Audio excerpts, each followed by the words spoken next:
Windows 3.0, a graphical environment, is the third major release of Microsoft Windows, and was released on May 22, 1990. It became the first widely successful version of Windows and a rival to Apple Macintosh and the Commodore Amiga on the GUI front. It was followed by Windows 3.1. Windows 3.0 originated in 1989 when David Weise and Murray Sargent independently decided to develop a protected mode Windows as an experiment. They cobbled together a rough prototype and presented it to company executives, who were impressed enough to approve it as an official project. Features: Windows 3.0 succeeded Windows 2.1x and included a significantly revamped user interface as well as technical improvements to make better use of the memory management capabilities of Intel's 80286 and 80386 processors. Text mode programs written for MS-DOS could be run within a window, making the system usable as a crude multitasking base for legacy programs. However, this was of limited use for the home market, where most games and entertainment programs continued to require raw DOS access.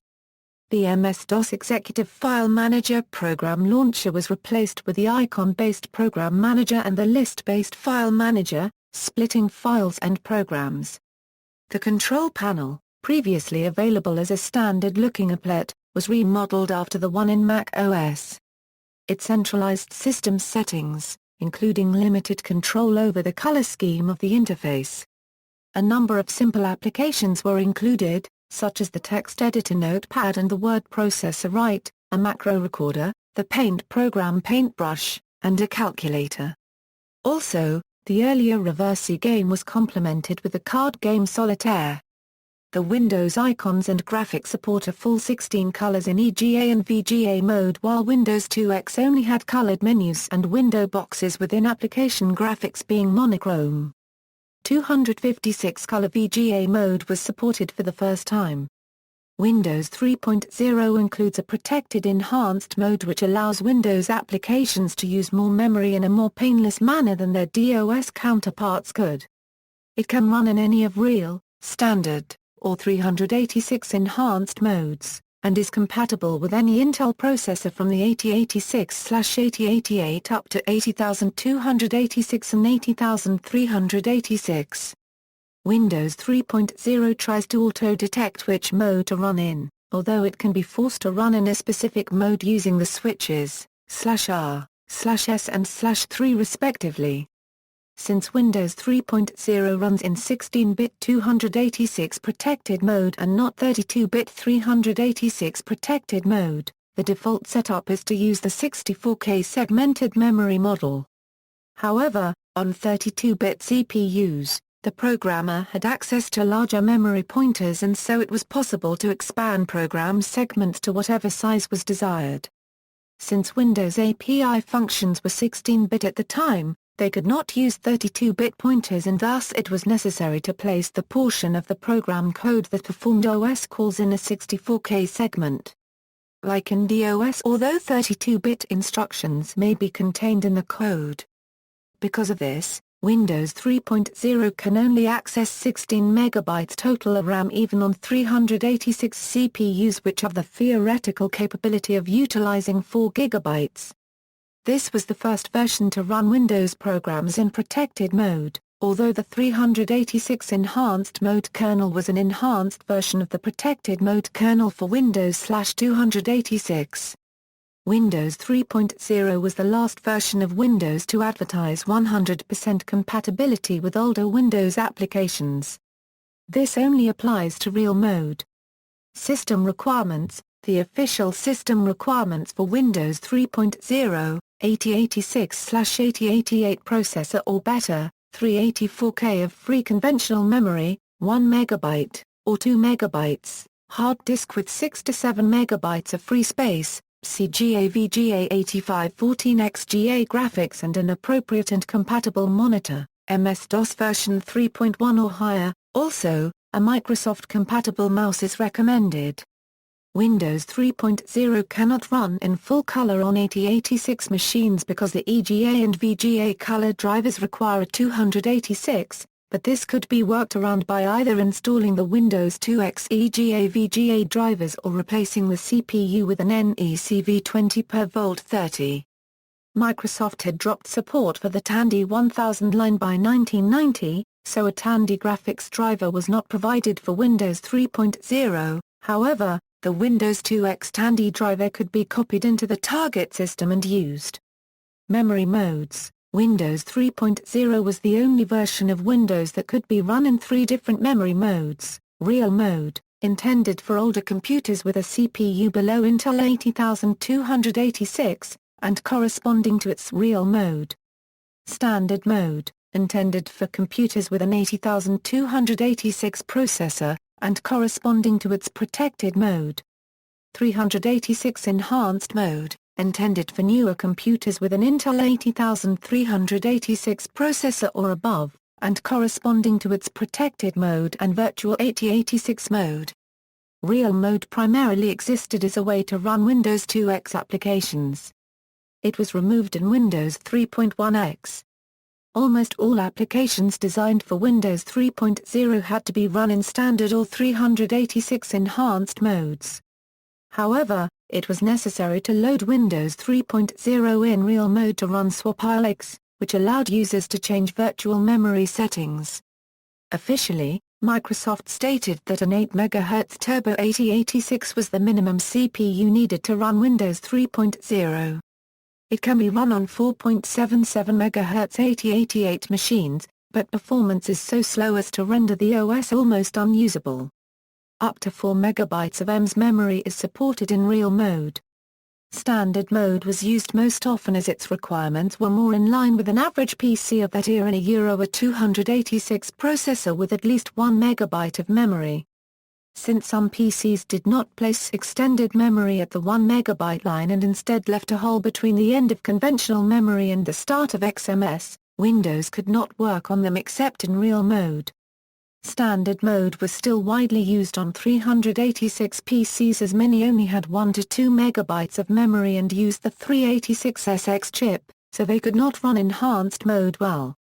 386 enhanced mode was a 32-bit virtual machine that ran a copy of 16-bit standard mode, and multiple copies of MS-DOS in virtual 8086 mode. In 286 mode, the CPU temporarily switches back into real mode when a DOS application is run, thus they cannot be windowed or switched into the background, and all Windows processes are suspended while the DOS application is in use. 386 enhanced mode by comparison uses virtual 8086 mode to allow multiple DOS programs to run along with being windowed and allowing multitasking to continue. Virtual memory support allows the user to employ the hard disk as a temporary storage space if applications use more memory than exists in the system. Normally, Windows will start in the highest operating mode the computer can use, but the user may force it into lower modes by typing Win/R or Win/S at the DOS command prompt. If the user selects an operating mode that cannot be used due to lack of RAM or CPU support, Windows merely boots into the next lowest one. Multimedia extensions, a multimedia version, Windows 3.0 with multimedia extensions, was released in autumn 1991 to support sound cards, as well as CD-ROM drives, which were then becoming increasingly available. The multimedia extensions were released to original equipment manufacturers, mainly CD-ROM drive and sound card manufacturers, and added basic multimedia support for audio input and output and a CD audio player application to Windows 3.0. The multimedia extensions also added a few applications, like a new clock and screensavers. The multimedia extension's new features were not available in Windows 3 Real Mode. Windows 3.1X would later incorporate many of its features. Microsoft developed the Windows Sound System sound card specification to complement these extensions. The MME API was the first universal and standardized Windows audio API. Wave sound events played in Windows and MIDI I/O use MME. The devices listed in the Multimedia Sounds and Audio Control Panel applet represent the MME API of the sound card driver. MME lacks channel mixing, so only one audio stream can be rendered at a time. MME supports sharing the audio device for playback between multiple applications starting with Windows 2000, up to 2 channels of recording, 16-bit audio bit depth and sampling rates of up to 44.1 kHz with all the audio being mixed and sampled to 44.1 kHz. Marketing. Windows 3.0 was the first version to be pre-installed on hard drives by PC-compatible manufacturers. Zenith Data Systems had previously shipped all of its computers with Windows 1.0 or later 2X on diskettes but committed early in the development of Windows 3.0 to shipping it pre-installed. Indeed, the Zenith division had pushed Microsoft hard to develop the graphical user interface because of Zenith's direct competition with Apple in the educational market. However, Zenith PCs had to run a proprietary OEM version of Windows because they used hard disks with 1024-byte sectors and could not use the standard swap ILX. In December 1990, Microsoft released an updated Windows 3.0 with bug fixes and improved ability to move pieces of data greater than 64K. Windows 3.0 was not available as a runtime version, as was the case with its predecessors. A limited-use version of Windows 2X was often bundled with other applications due to the low market penetration of Windows itself. It again was unsupported after December 31, 2001. Standard retail and OEM distributions of Windows 3.0 were on high-density 1.2 MB and 1.44 MB floppy disks. A 720K version was also offered, and a 360K edition could be ordered from Microsoft. Fully installed, Windows 3.0 used 5 MB of hard disk space. Software support. Windows 3.0 was the first Windows version to see widespread use, although DOS still remained dominant and freeware and shareware applications for Windows considerably outnumbered commercial ones. It also significantly spurred sales of new PCs with larger RAM capacities as many older machines lacked the speed or memory to handle a demanding OS like Windows properly, and some could not run it in protected mode due to outdated BIOSes or lack of proper implementation. Since very few applications used protected mode prior to Windows 3.0, PC manufacturers sometimes did not bother including functional support for it in either the hardware, BIOS, or both. Windows 3.0 had a software update which was never released that increased the speed of the floppy disk drive. By the time it was ready to be launched, a new version of Windows was released. References. External links, Guidebook, Windows 3.0 Gallery, a website dedicated to preserving and showcasing graphical user interfaces, Windows 3.1 Rocks mailing list support, links and freeware downloads for users of Windows 3X. Windows 3.0 modes and memory requirements.